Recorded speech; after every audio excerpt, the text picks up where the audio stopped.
मोहतरम दोस्तों, आज की हमारी ये वीडियो है रमज़ान का महीना और एक गरीब घराना। ये कहानी चचा कमाल नाम के एक शख्स की है। चचा कमाल समीर के ऑफिस में साफ सफाई का काम किया करते थे। एक बार वो चाय का कप हाथ में पकड़े हुए समीर के ऑफिस में दाखिल हुए और कहा कि साहब जी, आपकी चाय। समीर ने चचा की तरफ देखा और कहा कि चचा, आप बैठ जाइए।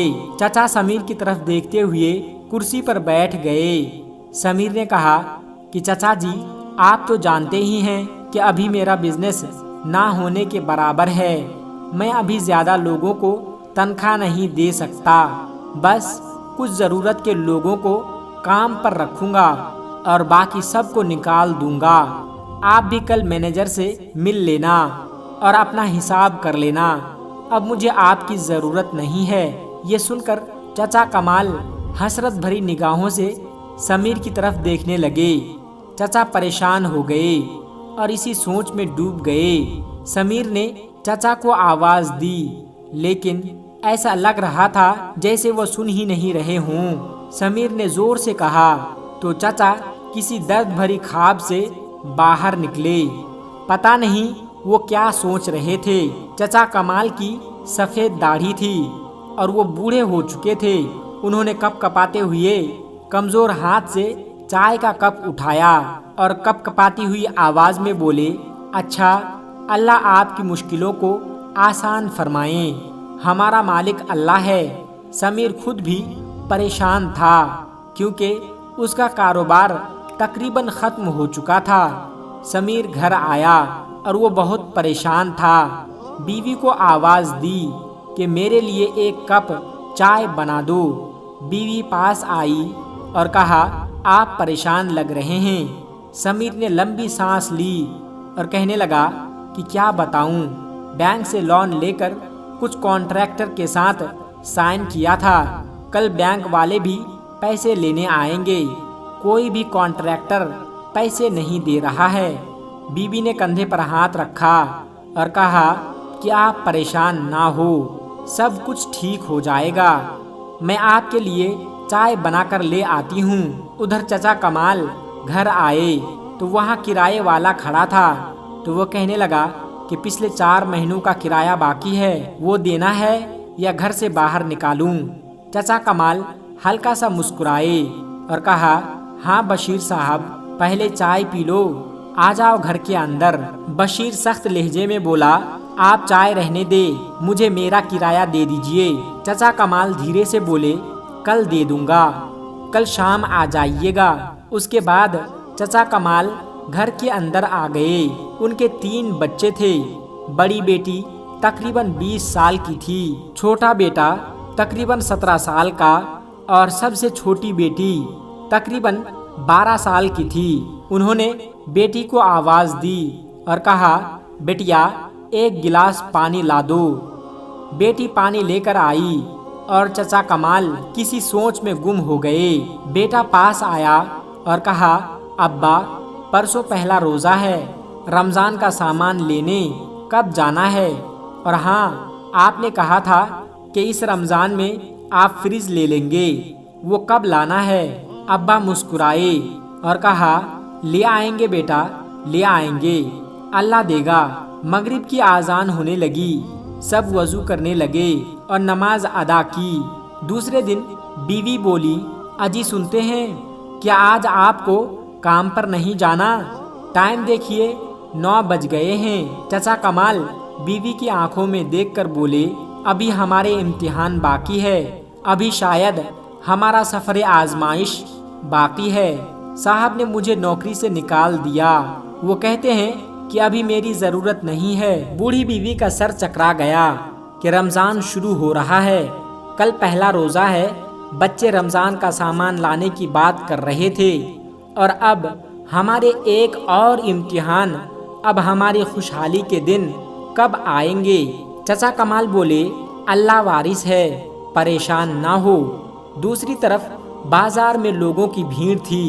लोग रमज़ान शरीफ की इफ्तारी का सामान खरीद रहे थे। सेब, केला, तरबूज वगैरह लिए जा रहे थे। चचा कमाल का बेटा अपने दोस्त के साथ बाजार गया। उसके दोस्त को भी सामान खरीदना था। चचा कमाल का बेटा हसरत भरी निगाहों से देख रहा था कि लोग कितना सामान लेकर जा रहे हैं। मैं भी जाकर अपने अब्बा से कहता हूँ, हम भी रमज़ान का सामान लेने आएंगे। उधर चचा कमाल को ऑफिस से जो भी हिसाब मिला वो सारे पैसे मकान मालिक को लाकर दे दिए। अब फिर से जेब खाली हो गई। परेशानी का आलम था। जानता था कि बच्चे बाजार जाने को कहेंगे, बच्चों का सामना कैसे करते। हिम्मत करके घर चले गए। बेटा देखकर बोला कि अब्बा, आप ही ने ये सामान की लिस्ट लिख कर दी थी, चलो हम भी सामान लेकर आते हैं। चचा ने आंसू पलकों में छुपा लिए और धीरे से बोले कि बेटा, मुझे कहीं से पैसे मिलने दो, फिर ले आएंगे। बेटा बोला कि अब्बा, वो हमारे हमसाये का बेटा है, वो पूरे 5,000 का सामान लेकर आया है। अब्बा चुप हो गए। आज पहला रोजा था। सहरी में खाने के लिए क्या था? वही रात का बचा हुआ खाना। चाय बनाने के लिए दूध तक नहीं था। खाने के लिए दही रात की बची हुई सब्जी से सबने सहरी कर ली और इबादत करने लगे। दिन गुजरा और इफ्तारी का वक्त होने लगा। बड़ी बेटी ने दाल चावल बनाए और अपनी छोटी बहन से कहा, जाओ और पड़ोसी के घर से बर्फ मांग लाओ। छोटी बेटी ने एक घर का दरवाज़ा खटखटाया तो एक औरत ने दरवाज़ा खोला और कहा कि हाँ, क्या बात है। छोटी बेटी ने कहा कि आंटी, मेरी अम्मी कह रही है कि थोड़ा सा बर्फ़ दे दो। वो औरत मुंह बनाकर बोली कि कोई बर्फ़ नहीं है, हर रमज़ान तुम लोग आ जाते हो, हम लोगों ने तुम्हारा ठेका नहीं ले रखा है। वो बच्ची खामोश हो गई और वापस आने लगी तो वो औरत बोली, रुक जा, आज ले जा, फिर मत आना। वो बच्ची घर आई और अपनी बड़ी बहन को बर्फ दिया और कहा कि आंटी ने बहुत बातें की, कल से मैं बर्फ लाने नहीं जाऊंगी। बड़ी बहन बात समझ गई और वो खामोश हो गई। सब इफ्तारी के लिए बैठ गए। पानी और चंद खजूरें दस्तरखान पर थी। अजान हुई तो सब लोग इफ्तारी करने लगे।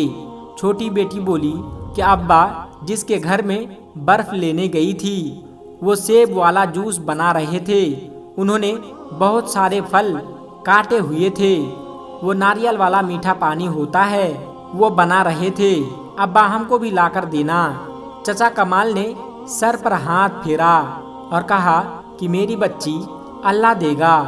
हमको बेटा कहने लगा कि अब्बा, मैं कल से मस्जिद में इफ्तारी किया करूँगा, वहाँ के लोग बहुत सारा सामान देते हैं।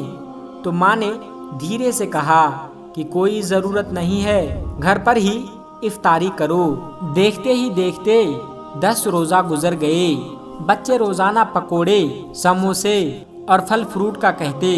अब्बा हर रोज़ टाल देता।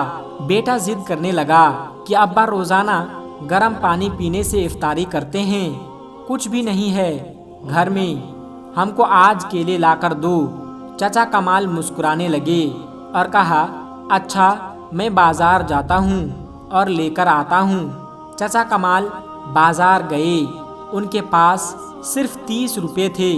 उन्होंने फल वालों से पूछा कि ये सेब कितने रुपए किलो हैं। उन्होंने बताया कि ये वाले 300 रुपये किलो और ये वाले 350 रुपये किलो। हर चीज़ का रेट बहुत ज़्यादा था। चचा खामोश हो गए। फिर बोले, ये लो 30 रुपये, इनके जितने सेब आते हैं मुझे दे दो। दुकानदार हंसने लगा कि चचा, 30 रुपये में तो एक ही सेब आएगा। इत्तेफाक से समीर, जिसके ऑफिस में चचा कमाल काम किया करते थे, वो भी फल खरीदने आया हुआ था। वो अपनी गाड़ी में बैठा हुआ था कि इतने में उसकी नज़र चचा कमाल पर पड़ी। चचा कमाल दुकान वाले से बोले, वो जो नीचे वाली टोकरी में सेब केला पड़ा है वो मुझे दे दो। दुकानदार बोला कि चचा, वो मैं अपनी बकरियों को देता हूँ, वो ख़राब फल है। चचा कमाल बोले कि ये 30 रुपये रख लो और वो मुझे दे दो। मेरे बच्चों ने आज 10 रोजे गुजर गए, एक दिन भी फल नहीं खाया है। एक खजूर से इफ्तारी करते हैं, अल्लाह तुम्हारा भला करेगा। दुकान वाले को तरस आ गया, उसने 30 रुपये वापस दे दिए और कहा कि चाचा टोकरी उठाकर ले जाओ। समीर ये सब कुछ देख रहा था। चाचा कमाल दुआएं देने लगे। खराब फलों की टोकरी से कुछ सही फल एक थैली में डालने लगे और साथ में दुआएं भी दे रहे थे। ये मंजर देखकर समीर की आंखों में आंसू आ गए और उसे अपना इफ्तारी का दस्तरखान याद आ गया। तरह तरह के फल, पकोड़े, समोसे, बिरयानी, जूस, जामे शीरी। उसके दिल में कांप सी पैदा हो गई। चाचा कमाल तेज कदमों से चलते जा रहा था। इफ्तारी का वक्त करीब था। समीर भी गाड़ी लिए उनके पीछे जा रहे थे और चाचा का घर देख लिया। फिर जल्दी से बाजार आया और ज़रूरत का सामान लिया। कार चाचा कमाल के घर के सामने लगा दी और दरवाजे पर दस्तक दी। चाचा के बेटे ने दरवाज़ा खोला। समीर ने कहा कि चाचा कमाल का घर यही है, तो बेटे ने हाँ में सर हिलाया और कहा कि मैं उनका बेटा हूँ, अंदर आ जाओ। इतने में अजान होने लगी। समीर घर के अंदर दाखिल हुआ तो देखा कि जमीन पर दस्तरखान बिछा हुआ है। चंद खजूर एक प्लेट में थी और सड़ा गला फल काट कर रखा हुआ था। समीर ने कार से फल फ्रूट निकाले और उनको दिए। चाचा कमाल की आंखों में भी आंसू आ गए। पकोड़े और समोसे भी दिए और चेहरे पर एक मुस्कुराहट सी छा गई। समीर उनके साथ बैठकर इफ्तारी करने लगा। चाचा की तरफ देखकर कहा कि चाचा आप कल से वापस आ जाइएगा और हाँ, हर रोज इफ्तारी का सामान आपके घर पहुंच जाएगा। चाचा कमाल हजारों दुआएं देने लगे। समीर घर जा रहा था। आज उसके दिल को अजीब सा सुकून महसूस हो रहा था। घर गया और बीवी से कहने लगा कि कल से इफ्तारी का सामान सिर्फ ज़रूरत का काटना। इफ्तारी एक खजूर से भी की जा सकती है, लेकिन बहुत से लोग ऐसे हैं जिनको एक खजूर भी मुयस्सर नहीं। कल से कुछ फल फ्रूट चाचा कमाल के घर भी भेज देना। इतने में समीर के फ़ोन की रिंग बजी। दूसरी तरफ से दूसरी कंपनी का मैनेजर बात कर रहा था। उसने समीर से कहा कि सर, आपके अकाउंट में 20 लाख रुपए ट्रांसफ़र कर दिए गए हैं, बाकी के पैसे आपको ईद के बाद मिल जाएंगे। समीर आसमान की तरफ देखने लगा। एक सुकून उसके चेहरे पर छलक रहा था। आज वो बहुत खुश था। छोटी सी नेकी ने कितना कुछ बदल दिया। चाचा कमाल के घर मुस्कुराहटें खुशबू बनकर महकने लगी और समीर की कंपनी को भी पैसा मिल गए। दोस्तों, रमज़ान का महीना चल रहा है। अपने आसपास गरीब ज़रूरतमंद लोगों का ख्याल ज़रूर रखें। अपने आसपास देखें, बहुत से ऐसे लोग होते हैं जो किसी इंसान के सामने हाथ फैलाना नहीं चाहते, हालांकि वो असली ज़रूरतमंद होते हैं। तो ऐसे लोगों की आप ज़रूर मदद कीजिएगा। दोस्तों, आज की वीडियो में बस इतना ही। अगर आपको ये वीडियो ज़रा भी अच्छी लगी हो तो इस वीडियो को एक लाइक करके हमारे चैनल को सब्सक्राइब ज़रूर कर लीजिएगा। अस्सलामु अलैकुम वरहमतुल्लाहि वबरकातुहू।